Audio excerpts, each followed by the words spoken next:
अस्सलामुअलैकुम वीवर्स, आज मैं बनाने जा रही हूँ चुकंदर गोश्त। बहुत ही आसान और बहुत ही मज़ेदार सी रेसिपी। तो उम्मीद है कि आपको पसंद आएगी। तो अपनी रेसिपी स्टार्ट करते हैं। पहले चाहिए हमें चुकंदर गोश्त के लिए मैंने ये चुकंदर ले लिए, इनको कद्दूकश कर लिया है। और अगर आप कद्दूकश नहीं करना चाहते तो इससे आप कतलियाँ जैसे आलू की काटते हैं इस तरह कट भी कर सकते हैं। ये तकरीबन मेरे पास आधा किलो के करीब चुकंदर है। इसके अलावा मैं ये मटन में बना रही हूँ। तो मटन में मेरे पास ये हड्डी और बोटी समेत वाला गोश्त है और ये तकरीबन मैंने 1 पाव से थोड़ा ज़्यादा लिया है। तो आप जितना चाहें बना सकते हैं। आप चाहे मटन लें, बीफ लें और या चिकन में भी बना सकते हैं। इसके अलावा मेरे पास एक लार्ज प्याज है और उसको मैंने स्लाइस में इस तरह से कट कर लिया है। और थोड़ी सी हम शुरू में शामिल करेंगे और बाकी हम बीच में शामिल करेंगे। मेरे पास हैं ये टमाटर 2 मीडियम साइज़ के मैंने ले लिए और इसको कट कर लिया। अगर आपके पास एक छोटा टमाटर और मौजूद हो तो आप वो भी ले सकते हैं, 2.5 टमाटर, ठीक है। इसके अलावा हमारे पास है 1 टेबल स्पून लहसुन अदरक का पेस्ट फ्रेश लिया है मैंने। हल्दी मैंने ली है 1/4 चम्मच, चाय का चम्मच के करीब। पिसी लाल मिर्चें हमारे पास 1.5 चाय का चम्मच। नमक मैंने 1 टीस्पून लिया है, या आप अपने हिसाब से भी रख सकते हैं। हरा धनिया मैंने 2 से 3 खाने के चम्मच लिया है।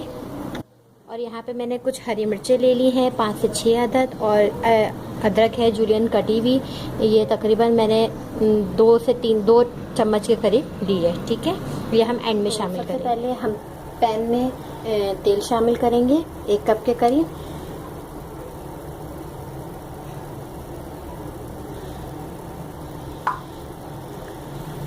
और इसमें मैं शामिल करूंगी प्याज। जो मैंने प्याज आपको दिखाई थी इसका हाफ के करीब मैं शामिल कर दूंगी।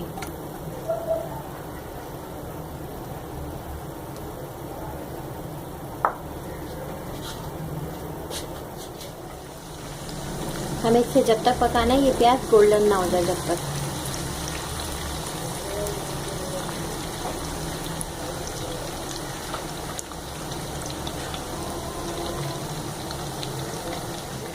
जी जनाब, ये देखिए हमारी प्याज ब्राउन हो गई है। अब मैं इसमें शामिल करूंगी गोश्त।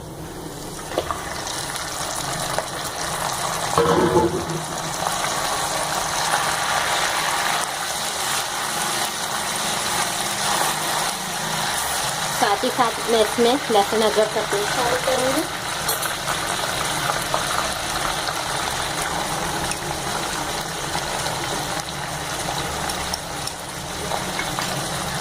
मिक्स करेंगे इसको और इतना भून लेंगे कि इसका रंग और जो लहसुन अदरक की खुशबू है वो ख़त्म हो जाए, ठीक है। एक अच्छी सी खुशबू आएगी आपको जब आप इस तरह से करेंगे। तो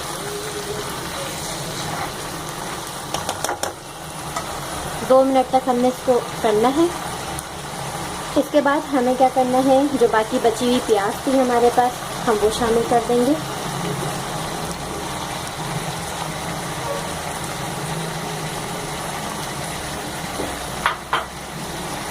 नमक शामिल करेंगे,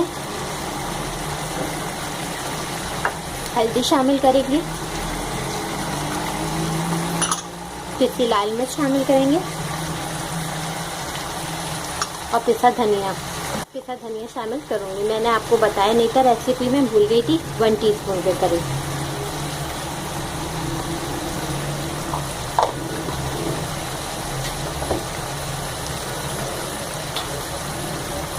इसको मिक्स करेंगे और इसको अच्छे से भून लेंगे इस मसाले को। अगर नीचे लगने का खदशा है तो थोड़ा सा पानी भी शामिल कर सकते हैं।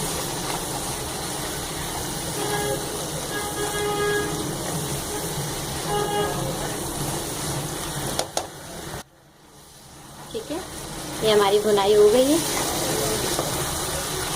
सही से भून लीजिएगा।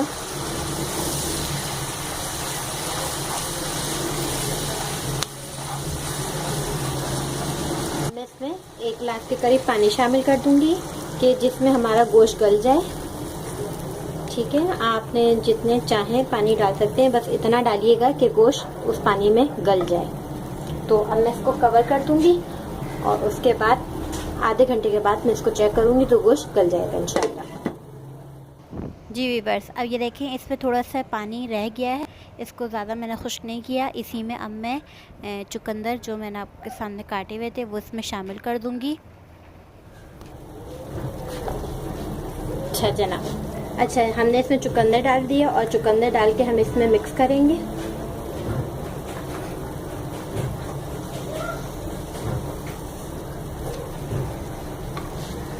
इसी में मैं टमाटर भी शामिल कर दूँगी।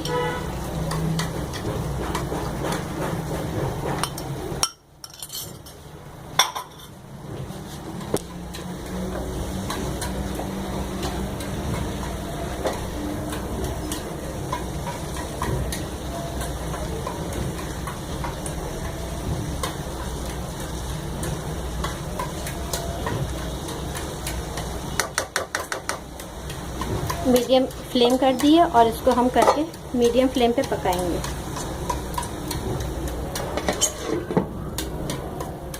जी व्यूअर्स, ये देखें ये हमारा भूनने के करीब आ गया है। इसको तेज़ आंच पे हमें भून लेना है ठीक से। इसमें थोड़ा थोड़ा किनारे पर पानी होगा, ये देखें इस तरह से थोड़ा सा, बिल्कुल इसे हमें खुश्क कर लेना है।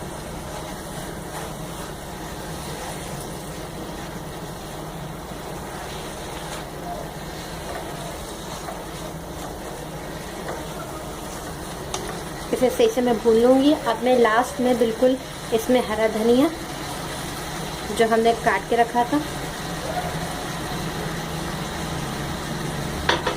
हरी मिर्चें,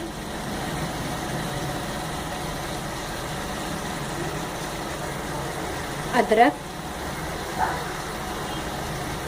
और इसको मिक्स करके 5 मिनट के लिए दम दे दूँगी। 5 से 10 मिनट के लिए कि इसकी जो खुशबू है अदरक की, हरी मिर्चों की, वो अच्छी सी आ जाए। याद रखें कि चुकंदर और टमाटर के बाद इसका जो पानी है हमें बिल्कुल प्रॉपर तरीके से खुश्क करना है, ठीक है, क्योंकि चुकंदर भी पानी छोड़ेगा थोड़ा सा और टमाटर जो हमने डाले वो भी। अब मैं इसे दम पे रख देती हूँ 10 से 15 मिनट के लिए हल्की आंच पर, बिल्कुल दम वाली आंच पर। अब मैं इसे सर्व करके दिखाती हूँ। ये देखिए हमारा तैयार है चुकंदर गोश्त और बहुत मज़ेदार सी रेसिपी है और बहुत ही सिंपल से। तो उम्मीद है कि ये आपको पसंद आएगा। तो please like and comments and share करें और दें मुझे इजाज़त। खुदा हाफिज़।